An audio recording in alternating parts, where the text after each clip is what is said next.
হ্যাঁ শান্তাদি ঢুকেছি, একটু একটা কমেন্ট বা কিছু করে। হুম। আমি ঢুকেছি। হ্যাঁ। সব শোনা যাচ্ছে কিনা একটু বলবেন, ঠিকঠাক শোনা যাচ্ছে কিনা একটু বলবেন।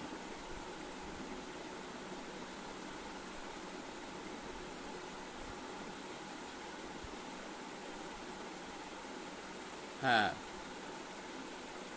প্রতিভাকে, সোমেনকে দেখতে পাচ্ছি।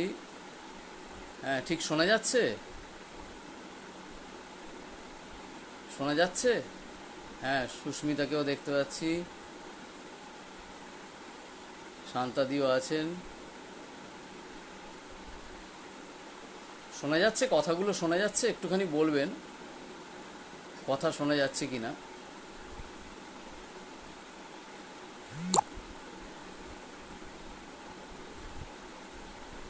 সাউন্ড ঠিক আছে? আচ্ছা, ঠিক আছে।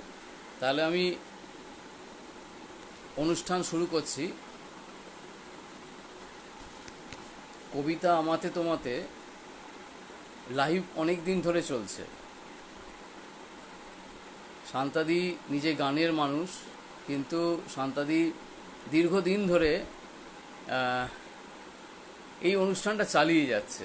এই চালিয়ে যাচ্ছে শুধু নয়, সকলকে আপন করে যেভাবে ভালোবেসে শান্তাদি সবাইকে ডেকে নেয়, সেটা একটা মনে রাখার মতো, একটা মানে কি বলবো, আহ, একটা ফিল করবার মতো। আজকেও বহুবার কথা হয়েছে, আমি খুব একটা লাইভ কোনোদিন করি না, আর এত এত দীর্ঘক্ষণের লাইভ তো কখনোই করিনি। যার ফলে খুব একটা স্বস্তিতে ছিলাম না। তো অনেকে এসে গেছেন, আমিও আমার অনুষ্ঠান শুরু করব। মূলত তো কবিতা লিখি, আর বিশেষ কিছু তো লেখালেখির মধ্যে তেমন নেই। তো কবিতাই পড়ব, তার সঙ্গে নানান গল্প করব, আমাদের পুরনো পাড়ার গল্প, আমি যেখানে এখন থাকি সেখানকার গল্প। কেননা পুরো কবিতা পড়লে সকলের ভালো লাগবে না, আরও অনেক কিছু আছে বলার, যেগুলো বললে সকলের একটা মেজাজ তৈরি হতে পারে, সেই রকম কথা বলবার চেষ্টা করব। তবে আমি, যেহেতু আমার প্রথম বই বাউল পাঠ, তাই জন্য আমি প্রথমেই বাউল পাঠের একটা কবিতা দিয়ে শুরু করব।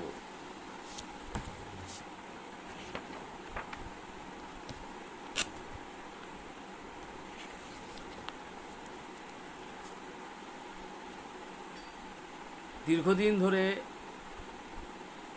লিটল ম্যাগাজিন এবং অন্যান্য পত্রিকায় কবিতা লেখার সুবাদে 91 সাল থেকে লিখছি।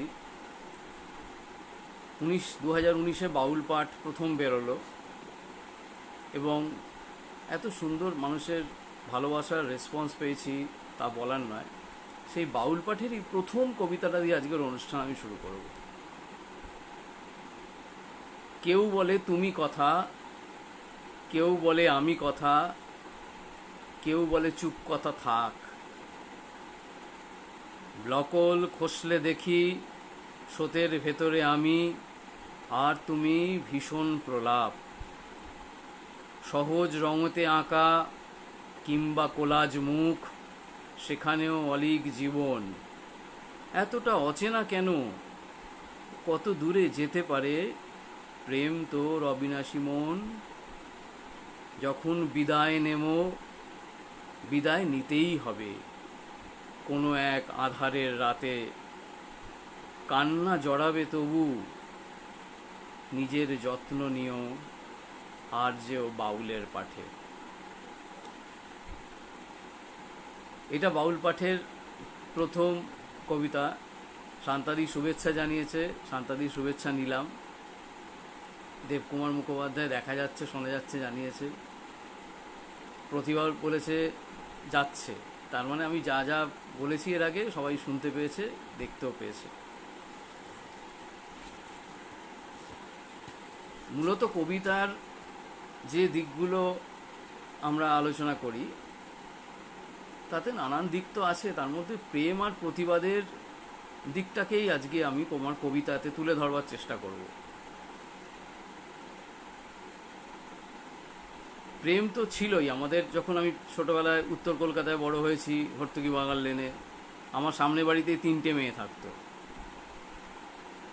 তো স্বাভাবিকভাবেই 3টে মেয়েকে এড়িয়ে চলা, বড় হতে হতে 2টো মেয়ে আবার আমার থেকে বয়সে একটু ছোট, একটা একটু বড়, এড়ানোটা খুব মুশকিল ছিল। তো সেই থেকেই তখন কবিতা না, তখন প্রেমের শুরু হয়ে যায়। তো উত্তর কলকাতার তো আমাদের বাড়ির পাশেই মেয়েদের স্কুল প্রচুর, মেয়েদের হোস্টেল, মেয়েদের স্কুল প্রচুর। সেখানে সব বাবা মায়েদের ছেলেদের সামলে রাখাটাই কঠিন ছিল। তো যাই হোক, আমার বাবা মা মনে হয় আমাকে সামলাতে পেরেছিল। তখন ভয়টা ছিল এই যে আমার কাকা মামাদের সংখ্যা ছিল প্রচুর, প্রচুর পিটানি খাবো। সেই কারণে তত বেশি বাড়াবাড়ি করতে পারিনি কোনো দিন। বাড়ি থেকে 1 পা গেলেই হলি চাইল্ড স্কুল, তার থেকে আর 1 পা গেলে বেথুন, আবার আরেকটু পিছিয়ে এলে সেন্ট মার্গারেট। এতগুলো মেয়েদের স্কুল, তার মধ্যে একটা স্কুল জেগেছিল ছেলেদের, এবং বিশাল পরিমাণ সংখ্যায় ছেলে সেখানে থাকতো, পড়তো এবং বদমাইশি করতো। সেটা হচ্ছে স্কটিশ চার্চ স্কুল। 2টো স্কটিশ ছিল আমাদের, একটা ছোট স্কটিশ, একটা বড় স্কটিশ। ক্লাস 4 অবধি আমরা ছোট স্কটিশে পড়ার পরে আমরা সব বড় স্কটিশে চলে গেলাম। তো বড় স্কটিশের মজাটা ছিল, যারা একটু আমাদের বয়স্ক দাদা ছিলেন, তারা যত রকম দুষ্টুমি করতেন সেটা আবার তার নিচের ক্লাসের ভাইদের শিখিয়ে দিয়ে যেতেন। স্কুল পালানো থেকে আরম্ভ করে, হ্যাঁ, গোপন কথা ফাঁস হলে গৃহযুদ্ধ তো হবে, ওটা তো হয়, ওটা একটু বাড়বে। শান্তাদি, গোপন কথায় গৃহযুদ্ধ যেটা, সেটা তো হয় এবং এটা আরও বাড়বে, এটা ঘটনা। আর বাড়লে ক্ষতি নেই, গৃহযুদ্ধ সবসময় সুখকর। এবারে স্কটিশের যে স্কুলে যাওয়ার সময় এবং ছুটির সময় বিভিন্ন স্কুলের যারা বেনি ঝুলিয়ে যেত, যারা 2টো ঝুটি করত, তাদের সঙ্গে দেখা হতো এবং ফেরার সময়ও তাদের সঙ্গে দেখা হতো। এবং তখন একটা আবেগ ছিল, এই দেখার মধ্যে একটা আবেগ ছিল, একটা রেসপেক্টও ছিল। ততটা কোনোদিন উত্তর কলকাতার ওই এলাকায় কোনো খারাপ ঘটনা তেমনভাবে কোনোদিন ঘটেনি, আমরা শুনিনি। যা আজকে ঘটে, অতি সহজেই ঘটে, সেমন কোনো ঘটনা কখনো শুনিনি। জীবন সহজ ছিল, রাস্তায় ঝালমুড়ি ছিল, হজমিগুলি ছিল, আনাচে কানাচে ছেলেমেয়েরা কুঞ্জবনে যেত। কিন্তু এখনকার মতো সময় সেটা ছিল না, যার ফলে হেদুয়া কেন্দ্রিক যে প্রেম, সেটা বাদ দিলে বাকি সবটাই ছিল বেশ শ্লীলতা মেনে, ভদ্রভাবে। তো সেই প্রেমের কবিতায় আজকে একটা পড়ি।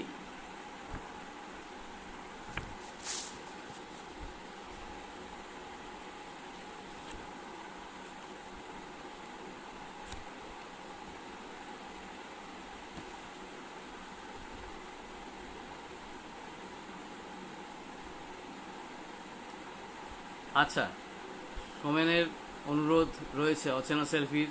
অচেনা সেলফিতে যাব, প্রথমে বাউল পাঠে মন দিয়েছি, তারপর অচেনা সেলফিতে নিশ্চয়ই যাব। বাউল পাঠের এটা বিপ্রতীপ, কবিতার নাম বিপ্রতীপ। নিরালায় 2টি পাখি বৃষ্টিকে গান ভেবে কাঁদে, উড়ে গেলে ঘুম ঘরে একটি সে একা গান বাঁধে। পাপড়িতে দাগ কাটে শিশিরের আহ্লাদি মন, তুমি ছিলে নিরাময় আর আমি গোপন দহন। মেঘদূত মনে পড়ে দিনক্ষণ রাত্রির ছাঁচ, ফিরে আসা গাঢ় সুখ, সীমাহীন আলোর কোলাজ। দ্রবীভূত একা একে চরাচর, 4 চোখে জল, তুমি ছিলে গৃহমুখী আমার যে পথের আদল। অতীতের ঘরে আজ ভাবাবেগ একমুঠো স্মৃতি, নিবেদন খোঁজে তাকে যার কাছে অভাব পীড়িতি। নিরালার 2টি পাখি বৃষ্টিকে গান ভেবে কাঁদে, প্রবাহিত অনাবিলে একটি সে একা গান বাঁধে।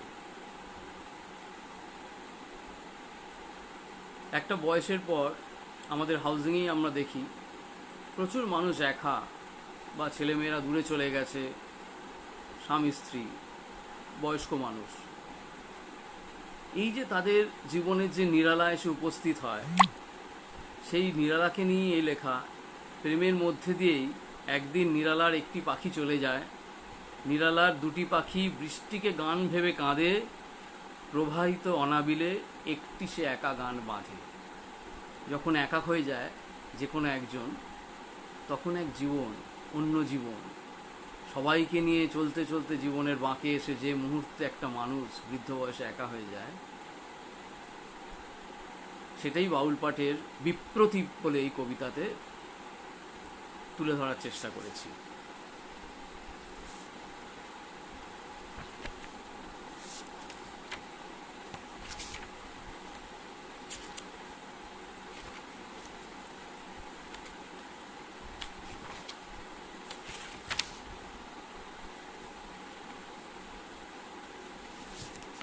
আর একটা কবিতা বাউল পাঠের, রূপান্তর। আমার উচ্চারণ দোষ, আমার ভুল বানান তুমি সহ্য করো। আমি ঝর্ণা দেখতে পেলে ভুলে যাই পাহাড়, ঝর্ণার কোনো গভীরতা নেই, তবু অবগাহনে আছি। সব শেষে নিস্তেজ হয়ে এলে তোমার চুম্বন, বহুকাল আগে একদিন এ ঝর্ণা তুমি এঁকেছিলে দেবময়ী। আমি পাথর থেকে মানুষ হয়ে গেছি ক্রমে। সুনীল গাঙ্গুলির নীরা আমরা সবাই জানি, আর আমার কবিতায়ও একটি নাম ঘুরে ফিরে আসে, তা হচ্ছে দেবময়ী। বহু কবিতায় দেবময়ী আমাকে ছুঁয়েছে, আর কবিতার মধ্যে দিয়ে দেবময়ীকে আমি ছুঁয়েছি। কিছুদিন আগে কমলদা ডাকে, কমল চক্রবর্তী, ভালো পাহাড়ে গেছিলাম। ভালো পাহাড়ে যাওয়ার সময়টা ছিল একটু বর্ষা। আমরা যখন ওখানে গিয়ে পৌঁছলাম, তখন দেখলাম স্কুল চলছে। কমল চক্রবর্তী ওখানে সেখানকার আদিবাসীদের নিয়ে স্কুল চালাচ্ছেন। এখন স্কুল বড় হচ্ছে ক্রমে। তিনি হাজার হাজার লক্ষ লক্ষ গাছ লাগিয়ে একটা গ্রামকে পরিবর্তন করে দিয়েছেন। তার টানেই গেছিলাম। তো কমল চক্রবর্তীর ওখানে গিয়ে তুমুল বৃষ্টির পরে পূর্ণিমার চাঁদ উঠল।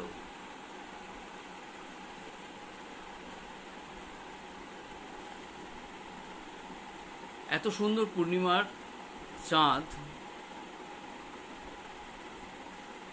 যে কিছু না লিখে থাকা গেল না। অনেক রাত্রি, তখন গভীর রাত্রি।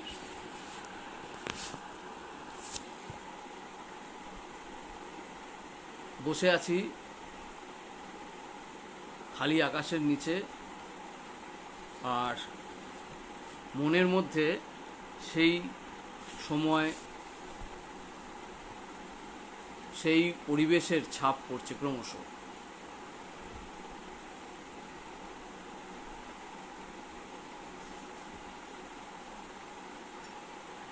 লিখলাম কমলপুরীর রাত। কমলপুরীর রাত লেখার পর কমলদাই কবিতাটা নিলেন এবং তার আর্যপত্র কবিতায় গতবার এই কবিতাটা ছাপাও হয়েছে। কমলপুরীর রাত।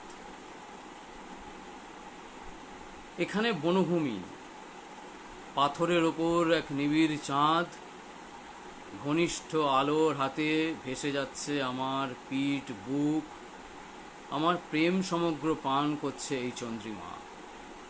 সংসার পেরিয়ে যাচ্ছি, ব্যর্থ লোকালয় মিলিয়ে যাচ্ছে ক্রমে।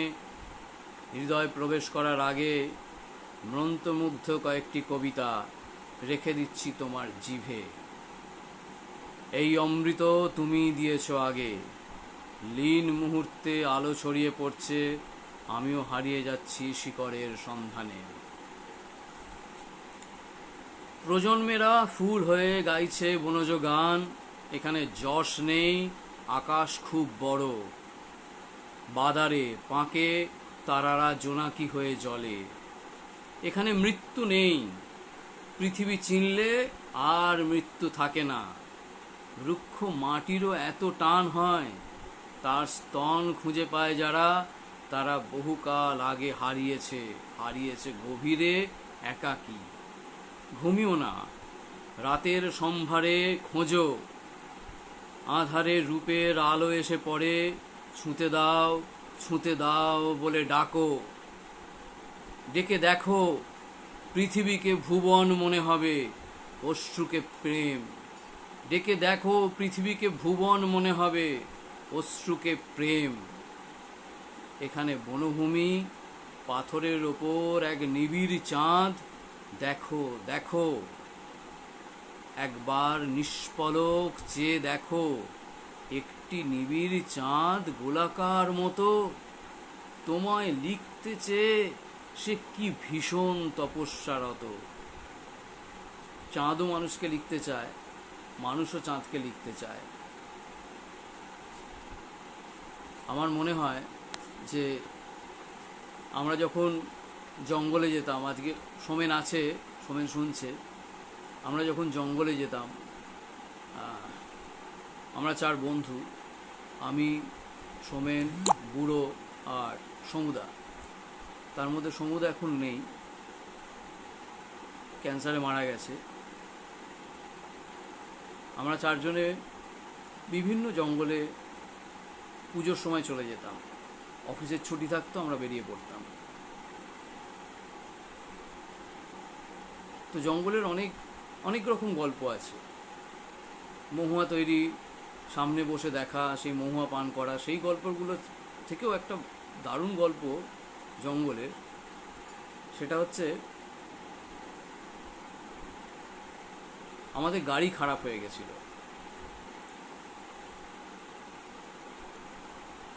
আমরা জঙ্গলের গভীরে গাড়ি খারাপ হয়ে যেতে আটকে পড়েছিলাম। আর তার আগের দিন জঙ্গলে একটা টেনশন ছিল, হাতি শর্ট ডেড হয়ে গেছিল। সেই জঙ্গলের মধ্যে 4 বন্ধু এবং ড্রাইভার এবং হেল্পারের যে পরিস্থিতি হয়েছিল, অন্তত মিনিট 20-25 আমাদের যে অনুভূতি হয়েছিল, সেই অনুভূতি মৃত্যুর অনুভূতি। এবং সেই অনুভূতিগুলো আজকে খুব মনে পড়ে এই কারণে, এখন আর আমরা 4 বন্ধু একসঙ্গে বেরোতে পারি না, জঙ্গলে তো যেতেই পারি না। ইচ্ছা হয়, সেই ইচ্ছাগুলো পূর্ণ হয় না এখন কিছুতেই। তো সেই ইচ্ছা পূরণ করার স্বাদ তো থেকেই যায়, ইচ্ছা পূরণ হয় না। সেগুলো কবিতাতে উঠে আসে, অনেক সময় লেখাতে উঠে আসে।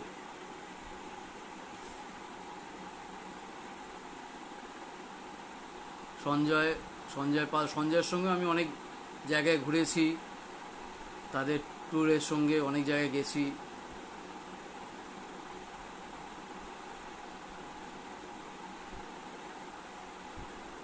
আচ্ছা, আরও অনেকে, সুতপা দেব বিশ্বাস এসে গেছে।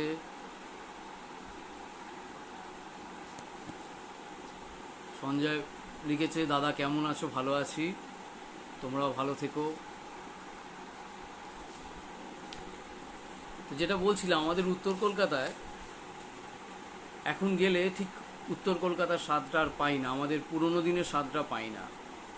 বাড়িগুলো সব ফাঁকা হয়ে গেছে, একদম ফাঁকা। কোনো বাড়িতে একটা লোক, কোনো বাড়িতে দুটো, কোনো বাড়িতে গাছ জন্মে গেছে, কেউ নেই।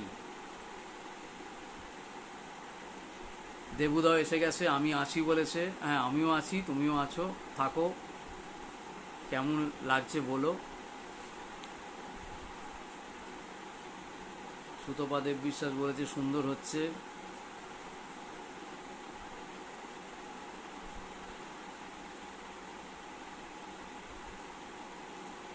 সোমেন জানতে চেয়েছে যে সমাজের ওপর, শাসকের ওপর কবিতা কি সত্যি কোনো প্রভাব ফেলতে পারে? আমাদের যদি আমি স্বাধীনতা সংগ্রামের ইতিহাস দেখি, তাহলে দেখব সমাজের ওপর, শাসকের ওপর কবিতা প্রভাব ফেলেছে, এবং এত জোর প্রভাব ফেলেছে শাসক কবিকে জেলবন্দি করেছে। আজও ঠিক তাই। আজও সরকার কবিদের যদি নিজের মতো করে পায় তো ঠিক আছে, বিরোধী কবিকে পেলে, কবি বিরোধিতা শুনলে তাদেরও গাত্রদাহ হয়। প্রভাব ফেলে তারা সেই কবিকে, সেই না মেনে নেওয়া বিষয়গুলোর ওপর যে কবি বক্তব্য রাখে, যে কবি কবিতা লেখে, তাকে অবশ্যই করে নয় সরিয়ে দেওয়া হয় দূরে, নয় তার ওপর অন্য কোনোভাবে চাপ সৃষ্টি করা হয়। তবে আমার যেটা মনে হয়, সময়ের দাবি এক একটা মানুষের মধ্যে দিয়ে এমনভাবে প্রকাশিত হয়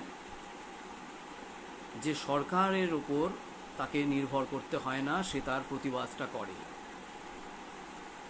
প্রতিটা মানুষই এক একটা জমি, প্রতিটা মানুষ। সেই জমিতে কখন কি ফলন হবে কেউ জানে না। তো কবির জমি হয়তো একটু বেশি উর্বর। সেই উর্বর জমিতে যখন কোনো ঘটনা তাকে ব্যক্তিগতভাবে কষ্ট দেয় এবং সামগ্রিকভাবে কষ্টটা তার মধ্যে এসে পড়ে, তখন আমার মনে হয় অবশ্যই করে কবিকে লিখতে হয়। লেখা থামে না, লেখা থামতে পারে না। প্রতিবাদের কথা যখন এলো, তখন একটা কবিতা পড়ি বাউল পাঠেরই,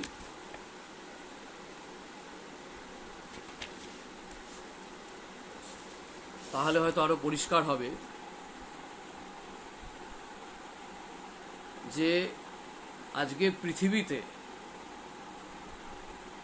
ঘৃণাকে যেভাবে ব্যবহার করা হচ্ছে, দুটো দেশের মধ্যে কিংবা একটি দেশেরই বিভিন্ন অঞ্চলের মধ্যে, কিংবা ধর্মের নামে, কিংবা রাজনীতির নামে, সেই ঘৃণাকে তুলে ধরেই এই কবিতাটা। অনেকদিন আগে লেখা। ইউরোপের একটা জায়গায় গুলি চালিয়ে বহু মানুষকে মেরে ফেলা হয়েছিল। সন্ত্রাসবাদী কয়েকজন মানুষের গুলিতে মারা গেছিল একদম সাধারণ মানুষ। সেই ভিডিও আমরা দেখেছি, দেখে প্রভাবিত হয়েছি। সেই কবিতাটার নাম দিয়েছিলাম বন্দুকবাজ। পৃথিবীতে রাত্রি এনেছে অস্ত্র মুখ, পৃথিবীতে রাত্রি এনেছে অস্ত্র মুখ, অস্ত্রের মৃত্যু নেই। অগ্নির ভূমিকায় কেঁপে উঠছে মাটি, রক্তেরও কিছু চিন্তা আছে, উপসংহারে কিছু বেমানান বিশ্বাস থেকে যাবে। ঘৃণাবাহী যুক্তির কাছে রয়ে যায় চিরস্থায়ী স্মৃতি। অধর্মের কোনো পুস্তক নেই কিন্তু লক্ষ্য আছে, অধর্মের কোনো পুস্তক নেই কিন্তু লক্ষ্য আছে। এই ঘৃণাকে কেন্দ্র করেই আজকে সমগ্র পৃথিবীতে নানান ধরনের ঘটনা ঘটছে, যা আমাদেরকে ব্যথিত করছে। শুভ্রা লিখেছে, খুব ভালো লাগছে।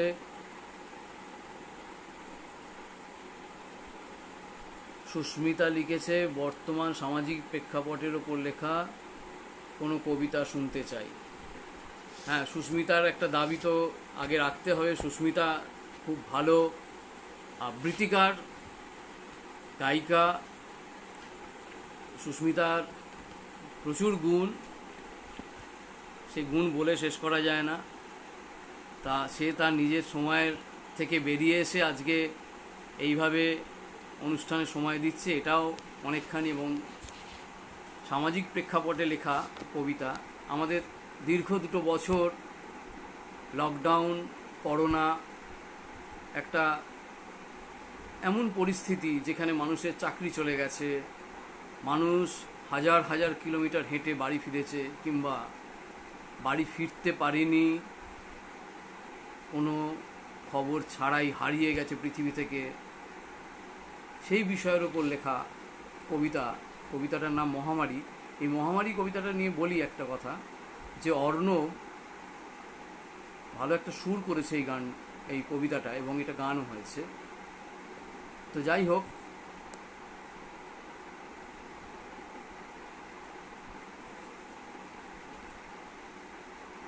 কবিতাটার নাম মহামারী। একার একটা একা একা মন থাকে, গাছেদের কাছে ফিরে ফিরে যেতে চাই, সময় নষ্ট হয়েছে অনেক, তবু আমিও এবার নষ্টই হতে চাই। যতবার মানুষ শরীরে ছুঁয়েছে প্রেম, ততবার তারা খসে গেছে আকাশেতে, ততবার তুমি নাভিমূল থেকে জেগে আমাকে বলেছ যন্ত্রণা ঠিক রেখো। আমি তো পাগল, যন্ত্রণা নেশা করি, গুছিয়ে দিয়েছি মুখে পড়ে থাকা চুল, তুমি তো তখন অতি রাত জেগে আছো, জোছনার জলে ভেসে গেছে 2 কুল।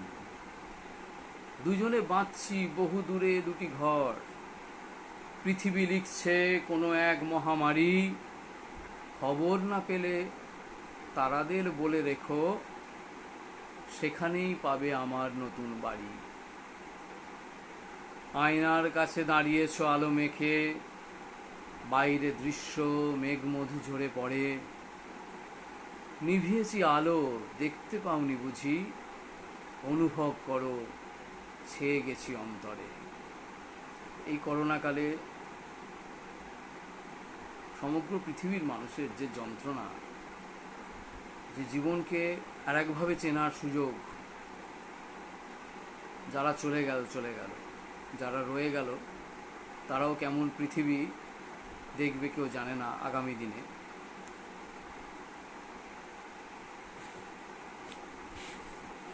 এই সময়কে কেন্দ্র করেই আর একটা কবিতা, বর্তমান সামাজিক প্রেক্ষাপটের কথা যেহেতু এসছে। আক্রান্ত। জানি সব ঈশ্বরীয়, জেনে সব মান্য ভাঙি, শুনে সব তেল বেগুনে মৃত্যু আনবে জানি। জানি সব ঈশ্বরীয়, জেনে সব মান্য ভাঙি, শুনে সব তেল বেগুনে মৃত্যু আনবে জানি। সব কি ঈশ্বরীয়? লেখা ছিল মৃত্যু হবে, হেঁটে যায় স্বজন হারা, হাঁটছে অসম্ভবে। সব কি ঈশ্বরীয়? লেখা ছিল মৃত্যু হবে, হেঁটে যায় স্বজন হারা, হাঁটছে অসম্ভবে। শ্রমিক ও আতপেটারা মাটি ও আকাশ জানে, শিশুটি চাঁদনি রাতে শিখছে যুদ্ধ মানে। শ্রমিক ও আতপেটারা মাটি ও আকাশ জানে, শিশুটি চাঁদনি রাতে শিখছে যুদ্ধ মানে। এ বড় ছোঁয়াচ সময় লড়ে যায় ডাক্তারেরা, যারা সব পকেট ভরে নাম হোক দুনিয়া জোড়া। এ সময় পথের কাছে যারা সব বুক পেতেছে, তাদেরই বলছি হিরো টিকে যায় সংগ্রামেতে। সকলে ফিরুক বাড়ি, সকলে পথ চিনে নিক, যারা সব ভেলকি পাগল তারা নয় দেশপ্রেমিক। যেটা বলতে বলতে থেমে গেছিলাম, আমাদের উত্তর কলকাতার বাড়িগুলোর দিকে গেলে এখন মনে হয় যে একদম ফাঁকা। বয়স্ক মানুষ কয়েকজন রয়েছে, বাড়িতে গাছ জন্মে গেছে। পরপর পাড়ার গলির বাড়িগুলো একদমই ফাঁকা, তালাবন্দি কিছু বাড়ি, লোক নাই, কিছু নাই। পরজীবীর সেকাল একাল এখনো যদি না বলে থাকো, তাহলে একটু শুনতে চাই। অয়ন, এই কবিতাটা না আমার কাছে এই মুহূর্তে নেই, পরজীবীর সেকাল একালের এই কবিতাটা। হ্যাঁ, তো ঠিক আছে, আমি পরের কোনো অনুষ্ঠানে এটা মাথায় রইল, পরজীবী সেকালে কালটা নিশ্চয়ই থাকবে। বর্তমান জীবিত কবিদের মধ্যে কারা তোকে প্রভাবিত করে?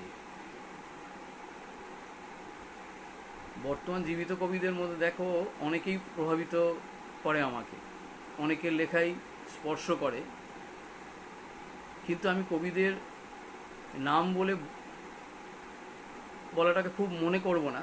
তবে এই মুহূর্তে দুজনের কথা আমাকে বলতেই হবে, একদম আমাদের সমসাময়িক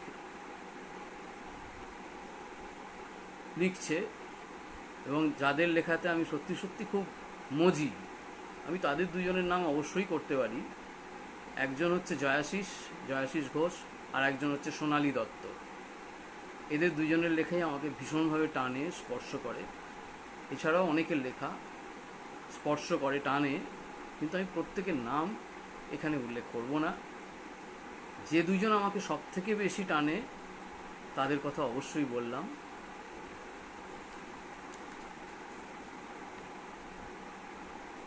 আমাদের পুরনো পাড়ার কথা একটু বলি। পুরনো পাড়াতে দুর্গাপুজো হতো, আমরা প্রচুর বন্ধুবান্ধব ছিলাম, প্রতিটা রকে ছিল প্রচুর লোকজন, প্রতিটা বিকেল খেলার জন্য সংখ্যাধিক ছেলেদের নিজেদের মধ্যে ঝগড়া হতো যে কে চান্স পাবে কে পাবে না।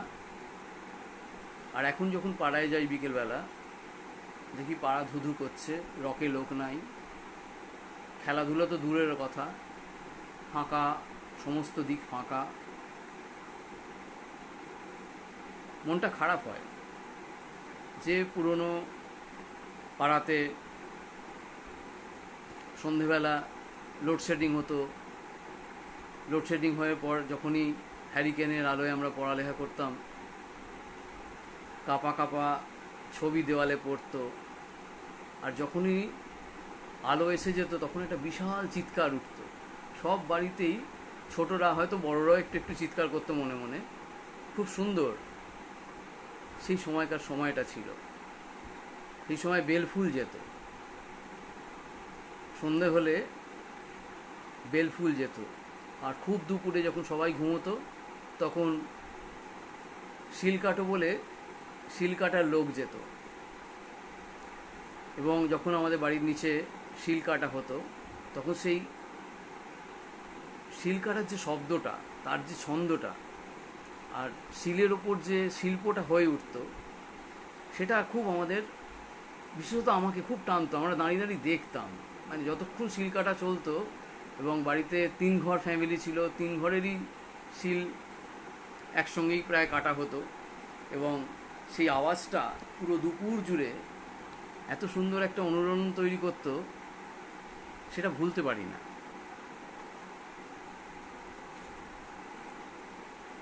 আমাদের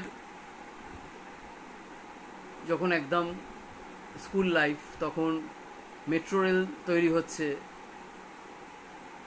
মেট্রো রেলের চুরি দেখছি, প্রতি রাত্রিরে এলাকার মধ্যে দিয়ে চুরি হয়ে যাচ্ছে জিনিসপত্র। মেট্রো রেল তৈরি হওয়ার পর প্রথম যে স্টার্টিংটা হলো, সেই স্টার্টিংয়ে কয়েকটা স্কুলকে ডেকেছিল, তার মধ্যে আমাদের স্কটিশও ছিল।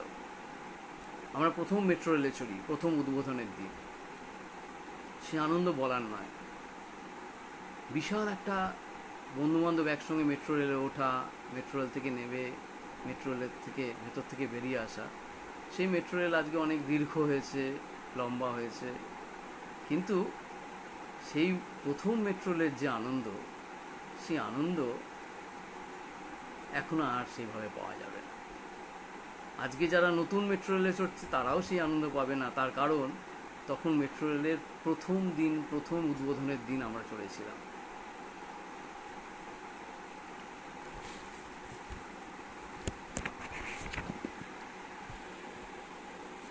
শান্তাদি বলেছে অনুষ্ঠান ভালো লাগছে, শুনেও আমার খুশি, খুব ভালো লাগছে যে কেউ কমেন্ট করে যদি জানায় কেমন লাগছে, সেটা আমাকে এগিয়ে যেতে সাহায্য করবে অবশ্যই।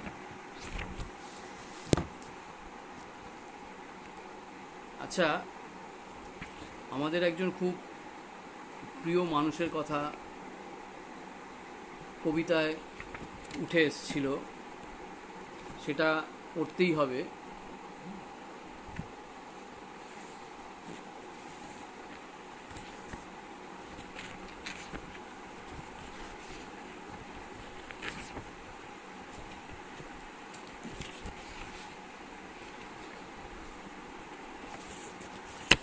কালিকা প্রসাদ যে দায়িত্ব নিয়ে কাজ করছিলেন, যেভাবে আমাদের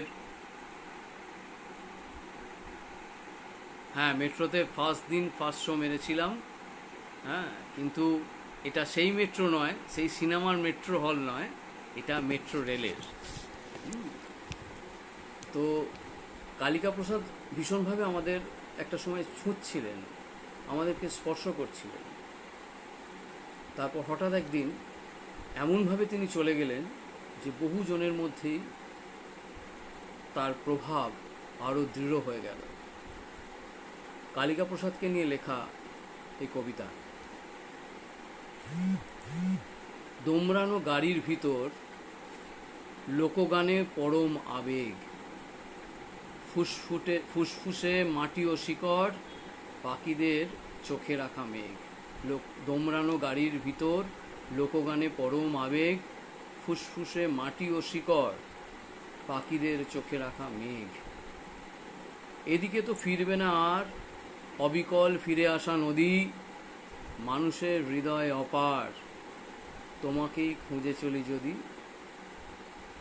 খুঁজে নিলে মুক্ত আকাশ, হুট করে বলে দিলে আড়ি, মায়া ঘরে এই বসবাস, আমরা কি সামলাতে পারি? বিভিন্ন সময় বাউল পাঠে আমি অনেককেই স্মরণ করেছি, কবি সুনীল গঙ্গোপাধ্যায়, শক্তি চট্টোপাধ্যায়, কবি শঙ্খ ঘোষ, কিন্তু বহুবার বহু জায়গায় এগুলো পাঠ হয়ে গেছে বলে এগুলোকে আমি আর উল্লেখ করছি না।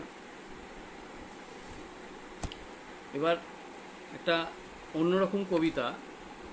পদ্মাবতী সিনেমাটা হওয়ার পর সেটা নিয়ে অনেক কিছু কাণ্ড ঘটেছিল। তো সেই সময় পদ্মাবতী, তারপরে মি টু, এগুলো আমাদের সবারই, অনেকেরই কবিতাতে উঠে এসেছে, আমাদের সবাইকেই প্রভাবিত করেছে। তো পদ্মাবতী ঘটনার পর এই কবিতাটা লেখা, যদিও পদ্মাবতীর সঙ্গে সেভাবে যোগ নেই, তবুও পদ্মাবতী এখানে আছে।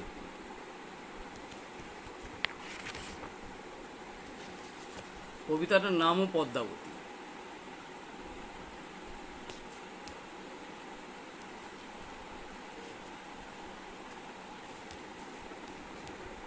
হোয়াটসঅ্যাপে চোখ রেখেছি, চোখ পোড়ানো আলো, কোল ছুঁয়েছে মেঘলা বাতাস, নীল ওড়নার ঝালর। বাসে যেতে যেতে অনেক সময় অনেক কিছু তো হয়, তো সেই রকম কিছু হওয়ার মধ্যে দিয়েই এই কবিতাটার জন্ম। হোয়াটসঅ্যাপে চোখ রেখেছি, চোখ পোড়ানো আলো, কোল ছুঁয়েছে মেঘলা বাতাস, নীল ওড়নার ঝালর। বোকামি আকাশ দেখে আমি দেখি তার অন্য, বয়স পেরোই বয়স নাকি অপরাধী জঘন্য। ইকির মিকির পাখির পালক, চোখ ডুবে যায় হালকা, এমন দিনে নবীন প্রবীণ, ওষ্ঠেরা আলপটকা। কিন্তু এসব প্রলাপ আঁকা সঙ্গীতে আর কাব্যে, বয়স বাড়ছে বলেই বোধহয় এসব এখন জাগবে। ওড়না এখন উঠছে ভাগ্যে বৃহস্পতি, তুঙ্গে এবং সঙ্গে থাকে নয়া উদার নীতি। সব দেবে কি ভাবতে থাকি, কুসুম দোলা বাসে, মন হারালে মন হারবেই নিজের সর্বনাশে। জিভের অনেক অস্ত্র আছে, সুযোগ পেলে সানাও, কেষ্ট বিষ্টু করছেটা কি বুঝতে পারে কানাও। বাসে তেমন কেউ ওঠেনি, মুখ চেনা সেই দৈনিক, অ্যাড পেয়েছ চুপ থাকবে গোলাম কলম সৈনিক। লগ্নি করি গুনগুনিয়ে মিথ্যে নেশার কাব্য, বিশ্বাসে রাম মন্দির আর বাকি সব অশ্রাব্য। ক্ষেত জুড়ে ওই মরণগামী লাশ লুকোনোর খেলা, হয় না প্রচার কুলু পাঁটে সম্পাদকের চেলা। খিদের দেশে চাঁদের রুটি ঝলসে নিলে খাদ্য, এক কণা কাজ সাজিয়ে বলি, এসব অনবদ্য। সিটের নেশায় বুঁদ হয়েছি, সিট মানে কি জানো? ঝলসে দেওয়া বিজ্ঞাপনী, অস্ত্রে চমকানো। এসব যদি ভুল বুঝেছ দেশদ্রোহের গান, দুধ দুইলে তোমার নামে হাজারো সম্মান। টিকিট কেটে চলতিকা নামতে হবে শেষে, থাকতে হবে মুখ লুকিয়ে নানান ছদ্মবেশে। একাডেমিক তর্কগুলো পায় না এখন কলকে, যুগ বলছে বুদ্ধি নাকি ফাঁসিয়ে দেবে ঢোলকে। কুকথায় পঞ্চমুখ, স্বর্গে জালে বাতি, আমার কাঁধে ঘুমিয়ে পড়ে ম্যাজিক পদ্মাবতী। পলিটিক্যাল সেন্সের সঙ্গে সঙ্গে এই বাসযাত্রা এখানে শেষ হলো। তো পদ্মাবতী লেখার পর অনেক জায়গায় পড়েছি পদ্মাবতী, কিন্তু এটা পড়তে আজকে ভাল লাগলো, কেন প্রেমে আর প্রতিবাদে এই নিয়ে আজকে আমি অনুষ্ঠানটা সাজিয়েছি।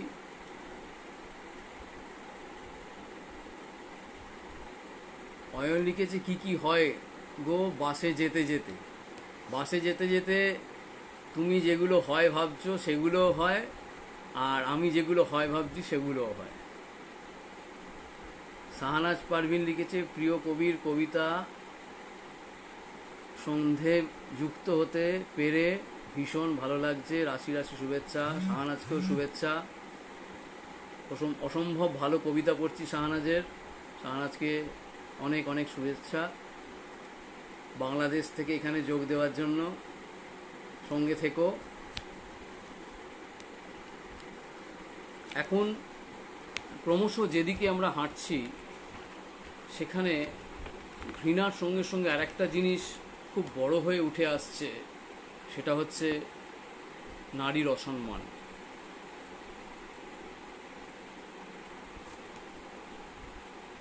যেভাবে আমরা দেখছি ঘটনাগুলো একটার পর একটা ঘটে যাচ্ছে, তাতে মনে হচ্ছে আগামী দিন খুব ভালো নয়। তো বাউল পাঠে একটা কবিতা এই বিষয়, কবিতাটা পড়ছি। কৃষ্ণ নাম। কৃষ্ণ নাম কুটকাচালি, হাততালি দি ভস্যে ঢালি, মোহনবাসী নিশি যমুনা, মানো না মানো আর যাব না। তোমার সখী বয়সকালে পথভ্রান্ত রঙিন ফুলে, কি আর দেব কাপড় জামা, ফিরলে ঘরে ঘুম হবে না। বিপজ্জনক স্বপ্ন এলে রোমাঞ্চিত কোন অকুলে, পেখম নিলে সর্বনাশে ভাসান যাই ভুল আবেশে। তারপরে তো মধুর ধ্বনি, কেউ জানে না আমরা জানি। বৃন্দাবনী নিউ কলোনি, তুমি হিরো মন ভাঙানি, আসলে এসো শূন্য হাতে তোমার রাধা অপেক্ষাতে। নদীর বাঁকে ভীষণ একা, লুটিয়ে আছে রক্তমাখা। এভাবেই পুরাণের সঙ্গে আজকের নারীর অসম্মান, পুরাণের যে সম্মান তার ঠিক উল্টো পিঠে বিপ্রতীপে আজকে যে অসম্মান, সেটাকে এই কবিতায় তুলে ধরবার চেষ্টা করেছি। তো যাই হোক, সময় অনেকক্ষণ হয়েছে, আর বেশিক্ষণ আমার মনে হয় না অনুষ্ঠান চালিয়ে যাওয়া উচিত। দীর্ঘক্ষণ অনুষ্ঠান চালানোটা খুব অসুবিধের, কারণ এতক্ষণ ধরে সবাই শুনবে এটাও ভাবাও ঠিক না।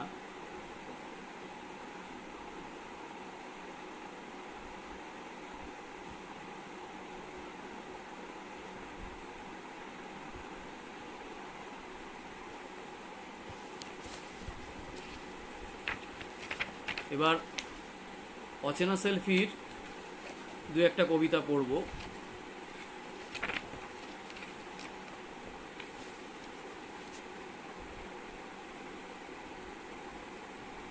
এও একটা প্রতিবাদের কবিতা, তবে প্রতিবাদের কবিতা এখানে আজকে ইতি টানবো, তারপর দু একটা কথা বলে শেষ করব অনুষ্ঠান। অচেনা সেলফির 4 নম্বরের কবিতা।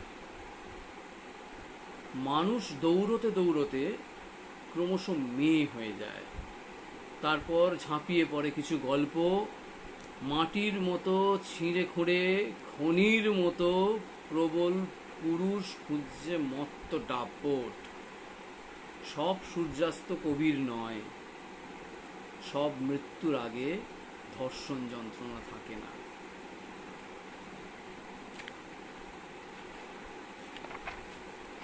আর একটা কবিতা, এটাও অচেনা সেলফির কবিতা, অচেনা সেলফি নয়। বাসে যারা হারিয়ে গেছে চোখ জুড়িয়ে, ঘরেও যাদের ঘর হলো না অন্য মনে, সম্ভবত বাজনাগুলির তার ছিঁড়েছে, লিরিক ভেঙে গুছিয়ে রাখি চোখের কাছে। প্রান্ত আকাশ রঙের খেলায় স্বপ্ন হবে, এমনভাবে হাত ছুঁয়েছে জার্নি এবার, সুযোগ পেলে খুচরো করে ছড়িয়ে দেব আবোল তাবোল কথার ভিড়ে ডিভাইডারে। প্রেম ছুঁয়ে সে ঝগড়া ছিল পাহাড় প্রমাণ, তেমন করে আর তো কোনো দিন আসে না। কেউ বলছে ম্যাচিউরিটি খুব ভালো নয়, পাহারা যেন বেড়েই চলে বয়স হলে। অবাক হতে হতেই নতুন জার্নি আসে, তোমার তুমি থেকেই রোজের পূর্বাভাসে, ইত্যাদি মন জড়িয়ে রেখো সূক্ষ্মতাকে, জমিন ছুঁই থাকি তবু আকাশ ডাকে। বাঁকের কাছে অন্যরকম আগুন লাগে, গোপন হাতে জড়িয়ে ধরে দুপুরটা খা, সব প্রতিভ দীর্ঘশ্বাসে নতুন দাগে, স্বভাব মতো নাব্য হলে সাবধানে যা। নির্নিমেষ স্নানের জলে ভিজতে পারি, তেমনভাবে ভিজিয়ে দিবি স্থবির জলে, বুকের মাঝে বিরামহীন বৃষ্টি জারি, অচেনা হোক ঠোঁটের কাছে নরম গালে। জলসা ঘরে নদীর যদি সেতার বাজে, পুরুষ রঙা ঝাড়বাতিটি অবাধ্যতায়, চোখ বুঝেছি সেই ক্ষণেতে নারীর লাজে, হৃদয়গামী আগ্রহরা স্বপ্ন সাজায়। হ্যাঁ, অর্ণব এসছে, অর্ণবের শুভেচ্ছা নিলাম।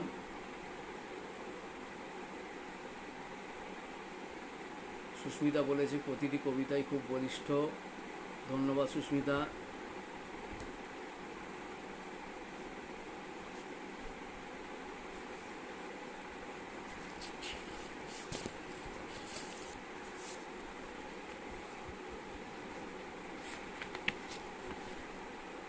আমাদের পুরনো সময়, পুরনো পাড়া, আজ যে ডানকুনিতে রয়েছি, ডানকুনির সব জায়গায় আমরা বড় হতে হতে, মানে প্রতিদিন তো একটু করে বড় হচ্ছি, বুড়ো হচ্ছি। ঝগড়াঝাটি ছিল, সবই ছিল, এলাকার মধ্যে খুনসুটি ছিল, সব কিছু ছিল, কিন্তু অদ্ভুতভাবে বন্ধুদের মধ্যে কেউ কারোর প্রেম লুকোতো না, সবাই সবাই প্রেমের কথাটা বলেই দিত। এই বন্ধুত্বটা সব জায়গায় সবাই পায় না, আমরা কিন্তু পেয়েছি। আমাদের এখানে আমাদের যে বন্ধুদের গ্রুপ, আমরা যে যার প্রেম হচ্ছে কি হবে, হয়নি কি হয়েছে, বা কতটা হয়েছে, সেটা বন্ধুদের মধ্যে বলে ফেলতাম। বলতে ভালো লাগতো এবং যারা শুনতো তাদের আরও বেশি ভালো লাগতো। উত্তর কলকাতায় দেখেছি যে সরস্বতী পুজোর সময় আমাদের স্কুলের ছেলেরা মেয়েদের স্কুলের কাছে একটু ভিড় করে থাকতো, একটু দূরে, কেন মেয়েদের স্কুলের দিদিমণিরা কিছু বললে মুশকিল হতে পারে।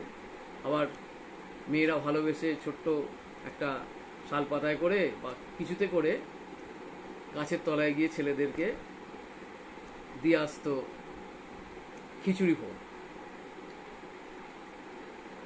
দেবকুমার মুখোপাধ্যায় কবিকে শুভেচ্ছা জানিয়েছেন, ধন্যবাদ দেবকুমার বাবু। তো সেই খিচুড়ি থেকে পুরো জীবনের একটা যে জার্নি, সেই হলুদ শাড়ি থেকে, হলুদ পাঞ্জাবি থেকে পুরো জীবনের যে একটা জার্নি, সেই যে জার্নিটা, সেই জার্নিটাকে কিন্তু ধরে রাখা উচিত। পাড়াতে এইসব ঘটনার পরে কখনো কখনো হাতাহাতি হয়েছে, ঝগড়াঝাঁটি হয়েছে, ঝামেলা ঝঞ্ঝট হয়েছে, হয়নি এরকম নয়, হয়েছে, কিন্তু তা মিঠেও গেছে। তখনকার ছেলেরা মিঠুনের মতো ঝুলপি কেটে ফেলত। মিঠুন যেমন ঝুলপি খেটে ফেলেছিল, আমি দেখেছি ঝুলপি কেটে। মিথুন বেলবটস পড়ছে, বা অমিতাভ বচ্চন বড় বেলবটস পড়ছে, সেই বেলবটস পড়ছে। এইভাবে তখনকার ছেলেদের কিন্তু একটা নিজেকে মার্কেটের মধ্যে নিয়ে আসার ব্যাপারটা ছিল। আর সবে প্রেমে পড়েছে এরকম ছেলে, সবে সিগারেট ধরেছে, উদাস হয়ে সিগারেট খাচ্ছে, সিগারেটের প্রতিটা টানের পরে কবির মতো করে ভাবছে, কিন্তু কবিতা লিখছে না। সেই ভাবনাগুলো কেউ দেখছে না, কেউ জানছে না, কিন্তু সেই সিগারেটের ধোঁয়াগুলো আর সেই ছেলেটি একা একা বসে ভাবছে। এবং আমি দেখেছি আমাদের বাড়িতে আমরা ওপরে পড়ছি, নিচে জ্যাঠার ছেলেরা পড়ছে, আমার ওপরে মাস্টারমশাই যিনি পড়াচ্ছেন তার সঙ্গে আমার জ্যাঠার ছেলে যার কাছে পড়ছে সেই দিদিমণি প্রেম চলছে। তখন ভাগ্যিস মোবাইল ছিল না, কিন্তু কি অদ্ভুত একটা নিয়ম করা ছিল, বেরোবার মুখটায় কোনো একটা এমন একটা সময়ের ম্যাচিং হতো যে বেশিরভাগ দিন, সপ্তাহে 3 দিন পড়াতো, ঠিক বেরোবার সময় আমরা দেখতাম আর একজনও বেরিয়ে আসছে। এই দুতলা থেকে নামার যে আওয়াজ পেত, নিচের তলাতেও সতর্ক হয়ে যেত বেরোতে হবে। তো আমরা আমাদের মাস্টারমশাইদের এরকমভাবে প্রেম দেখেছি। তো এটাও তো একটা শিক্ষা মাস্টারমশাইদের থেকে, দিদিমণিদের থেকে। তো এই শিক্ষাটাও আমরা ক্যারি করছি এখন। এবং মজার কথা হচ্ছে সেটা কিন্তু ছেড়ে যায়নি, বিয়ে হয়েছিল, আমরা নেমন্তন্নও গেছিলাম। এইসব প্রেম কাহিনীগুলো কবিতাতে, লেখাতে বিভিন্ন সময় উঠে এসেছে। তখন লোডশেডিং হলে, যে কথা একটু আগে বলেছিলাম, লোডশেডিং হলে সব ছাদে ভিড় করতাম। তো এরকম একদিন লোডশেডিংয়ের দিন আমার মনে আছে, উর্মিদি আর জ্যোৎস্না রাতে সবাই গেছে বনে, গান ধরেছে। তো পাড়া শুধু লোক ছাদে গল্প করতে করতে বা চুপ করেই শুনছে। আর আমার মা আমার পাশের বাড়ি জেঠিমার সঙ্গে কথা বলছিল। এই গান শুনে তাদের বোধহয় একটু লেগেছে যে এ গান শুধু গান নয়, এ গান কাউকে শোনানোর গান। তো মা পাশের বাড়ির জেঠিমাকে বলছে যে, বুঝেছ, এ কিন্তু অমরকে শোনাচ্ছে। পাশের বাড়ির জেঠিমা বলছে, হ্যাঁ হ্যাঁ বুঝেছি বুঝেছি।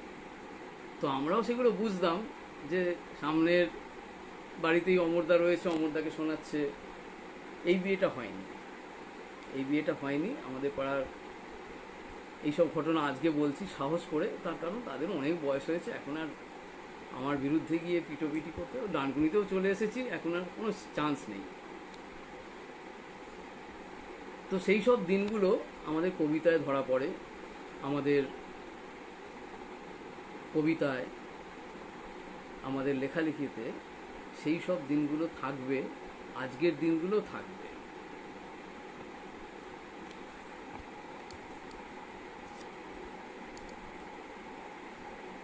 আরও একটা কথা যেটা যত দিন যাচ্ছে মনে হয়, প্রেম আছে কিন্তু আসলে প্রেম বলে কিছু নেই। সবটাই বয়সের দাবি, মনের নিরিবিলিতে কেউ ঢুকে পড়তেই পারে, আর অমনি ঘূর্ণি আবেগ বলে ওঠে, এই বালুকা বেলায় আমি লিখেছিলুম। শ্রাবণময় একটি সে নাম বিচিত্র হয়ে ওঠে। আসলে সকলের মনের মধ্যেই একটা অলৌকিক পাখি থাকে, সে শীষ দিলে অঘটন ঘটে যায়। অনেক কথা বললাম, অনেক কথা বললাম না, বলা যায় না, বলতে নিষেধও আছে। কিছুটা মন নিষেধ করে, কিছুটা বাড়ির পরিবেশ নিষেধ করে। তাই জন্য সে কথাগুলো অন্য কোনো সময় বলবো, অন্য কোনো জায়গায় বলবো। তা সেই নিয়েই আজকেই লেখা 2-4টে লাইন দিয়ে আজকের অনুষ্ঠান শেষ করব। যারা অনুষ্ঠানে আজকে উপস্থিত ছিল প্রত্যেককেই আমার শুভেচ্ছা, বয়স্কদের আমার প্রণাম, ছোটদের ভালোবাসা। শান্তাদিকে আমি আবার নমস্কার জানাবো, অবশ্যই প্রণামও। কেননা শান্তাদি যে বয়সে এসে দাঁড়িয়ে এত মানুষকে এত ভালোবাসা দিয়ে আবেগ দিয়ে টেনে এই অনুষ্ঠান প্রতিটি রোববার দীর্ঘদিন ধরে করে যাচ্ছে, তাকে আমি স্যালুট করি। শান্তাদির গানের গলা আমরা শুনেছি, আজকে সকালেও যখন কথা হচ্ছিল, খুব কষ্টে আছে, সর্দি, গলার ব্যথা, গান গাইতে পারছে না। কোনোদিন যদি শান্তাদির অনুষ্ঠান আপনারা শোনেন বুঝতে পারবেন কি সুন্দর, কি অপূর্ব কণ্ঠস্বরের অধিকারিণী তিনি। যাই হোক, আজকে অনুষ্ঠান শেষ করবার সময় যে কথাগুলো বলা হলো না, সে কথাগুলো বলা হলো না বলেই এই লেখাটা একটু আগেই লিখেছি। আরও অনেক গল্প আছে, বড্ড ভারী, বড্ড চটুল, বড়ই মধুর, কিন্তু তাদের নিষেধ আছে আজকে বলা, বলবো পরে। যখন ঘোড়ার অশ্ব খুঁড়ে ছুটবে জোরে অনেক দূরে, পাহাড় নদী বন্ধু যদি একসাথে যায়, একসাথে গায় অনেক গান, ভিতর জুড়ে মান অভিমান, জীবন জুড়ে মৃত্যুকালীন শরীর যেমন তৃষ্ণা জলে, সন্ততিদের মুখ দেখে যায় নিজের কোলে। জীবন জুড়ে মৃত্যুকালীন শরীর যেমন তৃষ্ণা জলে, সন্ততিদের মুখ দেখে যায় নিজের কোলে। আমার কিন্তু নিষেধ আছে আজকে বলা, নোটে গাছটি মুড়িয়ে দিলাম সহজ চলায়।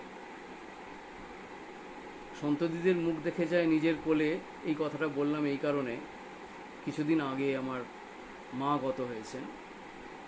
আমি দেখেছি যে অর্ধেক প্যারালাইসিস অবস্থায় তার নাতনিকে কিভাবে কাছে পেতে চাইতেন, এবং যেদিন দ্বিতীয় সেরিব্রাল হলো, আর কথা বলতে পারছে না সেদিন থেকে, সেদিনও দেখেছি নাতনিকে বুকের মধ্যে জড়িয়ে ধরে কি কান্না, এবং আমার মেয়েরও সেই পরিমাণ কান্না যে দিদা কথা বলতে পারবে না। আমরা কথা বলছি, আমরা লিখছি, আমরা শুনছি, আমরা অনুষ্ঠান করছি, এটা যে কত বড়, যখন কথা বন্ধ হয়ে যায় মানুষের, বিছনায় শুয়ে শুয়ে শুয়ে শুয়ে জীবন আর মৃত্যুর মধ্যে একটা সরল রেখায় নিজেকে নিস্তেজ করে দেয় মানুষ, সেই দিনটা আমরা দেখেছি। তো সেই জন্য যতদিন আমরা বেঁচে আছি, আমরা ভালোবাসার কথা বলবো, আমরা কবিতা আমাতে তোমাতেতে অনুষ্ঠান করব, অন্যান্য সমস্ত জায়গায় অনুষ্ঠান করব, ভালোবাসবো সবাইকে। সেই ভালোবাসা অনাবিল হবে, সেই ভালোবাসা সুস্থ হবে, এই কামনা রেখে আজকে কবিতা তোমাতে আমাতে সমস্ত সদস্যকে ধন্যবাদ জানিয়ে অনুষ্ঠান শেষ করছি। অনুষ্ঠান শেষে একটি কথাই বলার, সামনে দীর্ঘ গ্রীষ্ম, সকলে জীবনের আর এক নাম জল, প্রচুর পরিমাণে জল খাবেন, আর প্রচুর পরিমাণে ঠান্ডা খাবার খাবেন, খুব বেশি গরম খাবার খাবেন না। দুটো করোনাকালে যতটা আমরা গরমে ভালো ছিলাম, এবার গরমে কিন্তু ততটা আমরা ভালো থাকতে পারবো না। সকলকে ধন্যবাদ। আজকের অনুষ্ঠান এখানেই শেষ করছি। যারা ছিলেন তাদেরকে আবার শুভেচ্ছা জানাই। নমস্কার।